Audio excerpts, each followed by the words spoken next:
Some football legends announce themselves early. You hear stories about them juggling oranges at 2 years old, dribbling past adults at 4, and scoring bicycle kicks before they learn multiplication. Jude Bellingham was not one of those kids. In fact, give young Jude a football and he wouldn't dribble it, kick it, or even poke it with interest. He would simply pick it up and throw it away, almost as if football was a mild inconvenience. No one watching him in those early days would have guessed that this same child would eventually become one of the most electrifying midfielders on the planet. But destiny has a funny sense of timing. One day, without warning, Jude switched from football avoidance mode to football obsessive, and the world hasn't been the same since. A childhood without football. Until suddenly, there was nothing but football. Born on June 29, 2003, in a hospital that no longer exists. Poetic foreshadowing for someone who would rewrite everything. Jude's early life was packed with creativity, playfulness, and pure chaos. He and his younger brother, Job, were almost the same age, which meant double the energy, double the noise, and double the mischief. Their parents, Mark and Denise, were dragged into every wild idea, every game, every adventure.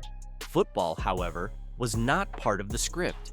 For years, the football sat quietly in the corner, waiting for its moment. If someone rolled it toward Jude, he'd pick it up like a confused toddler trying to understand why this round object was attacking him.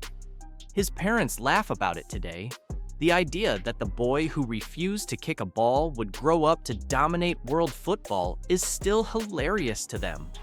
But around age 6, something clicked. And when it clicked, it didn't just switch on, it exploded. Growing up with a goal machine for a father. Most kids grow up watching Premier League highlights. Jude grew up watching his dad, Mark Bellingham, a non-league striker who scored over 600 goals. That's not a typo, 600 goals. Mark scored so much that defenders probably had nightmares about him. Jude didn't just watch his dad play. He joined the pre-match warm-ups, wandered onto the pitch mid-game, climbed onto his father's back during team talks, and made himself the unofficial mascot. He wasn't just observing football, he was inhaling it. This wasn't a father forcing a dream on his son. This was a father simply playing football, and a young boy slowly falling in love with the rhythm of the game by being immersed in it. When fun became a passion, Jude's first structured football came through a team his dad created for him and his friends. It only lasted a year, but it was enough to show that Jude had something inside him that stood out. A scout spotted him and suggested joining Birmingham City's pre-academy. Jude didn't take it seriously at first. He thought it would be a fun weekend activity, but the Birmingham staff saw potential right away. Not because he was the biggest or fastest, he wasn't, but because his brain worked differently. Even at 7, he had what coaches call the eye. He knew where to be, when to move, and how to read the game better than most kids understood cartoon plots. And although he entered with his fake kit and oversized boots, once Jude began to understand the sport, he didn't want to stop. Fear, nerves, and a challenge that changed everything. Jude dominated games at his age level. Too much, in fact.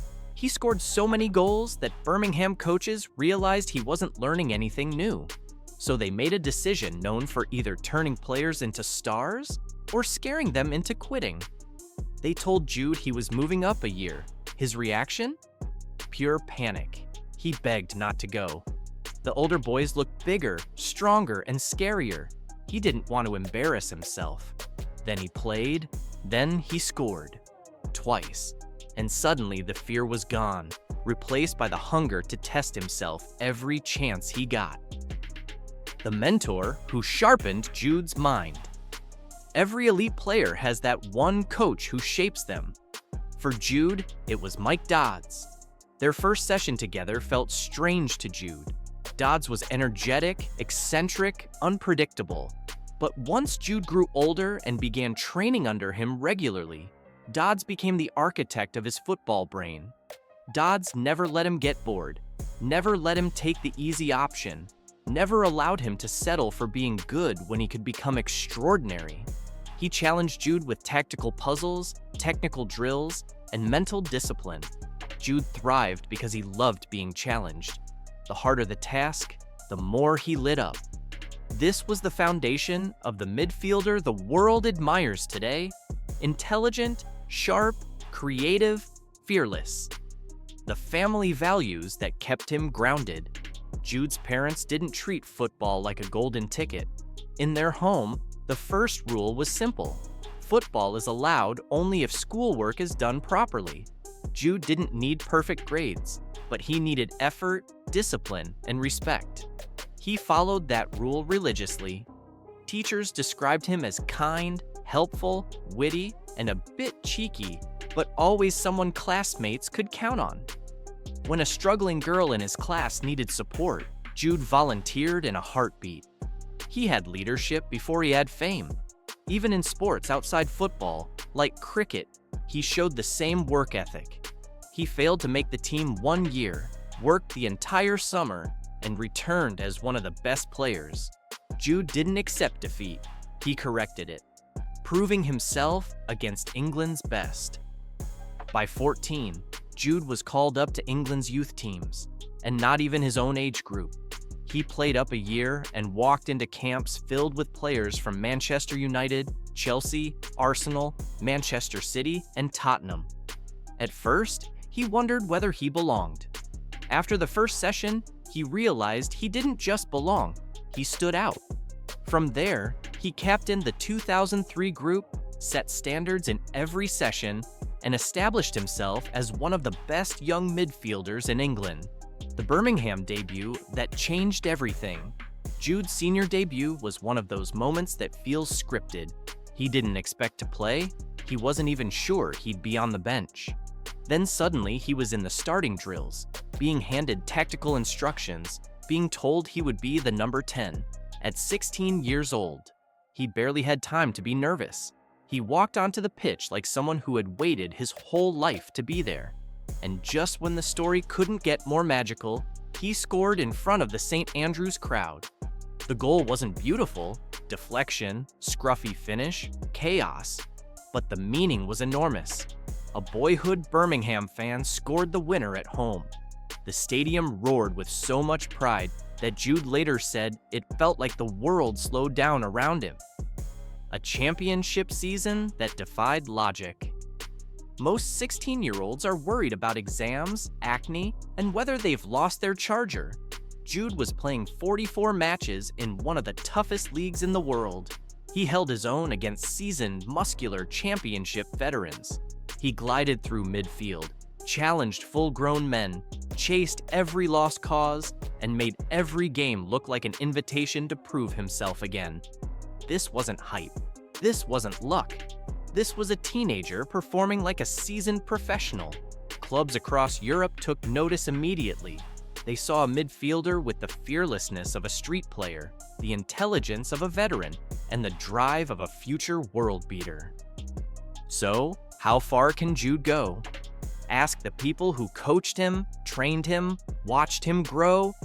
They believe he can go all the way, not to the Premier League, not to a big club, but to the top of world football. His coaches say he has every ingredient needed to become a world icon. His academy director says his decisions have always been mature, calculated, and driven by ambition, not money. His peers say he will be remembered as one of the greats. And Jude?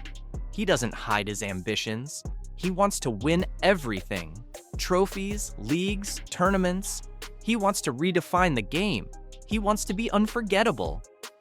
A farewell written with love, not regret. When the time came for him to leave Birmingham City, Jude's farewell message was emotional, heartfelt, and pure. He thanked the fans for lifting him, supporting him, believing in him. He said Birmingham would always be home. He reminded everyone that he would always be a Blue. And the fans? They didn't lose a player. They watched one of their own take the first steps toward becoming a global phenomenon, a legend in the making. Jude Bellingham's rise isn't just about talent, it's about timing, family values, the right coaches, fierce determination, and a love for football that hit him like a lightning bolt at 6 years old. He wasn't born a prodigy, he became one. And what makes his story magical is this: he hasn't reached his peak yet. The chapters ahead are bigger, louder, and destined to shape the future of football.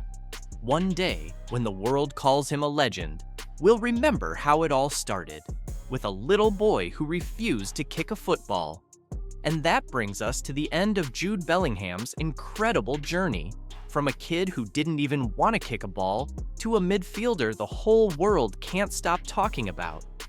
If you enjoyed this deep dive and want more powerful stories about football's rising legends, don't forget to smash that like and subscribe to the channel.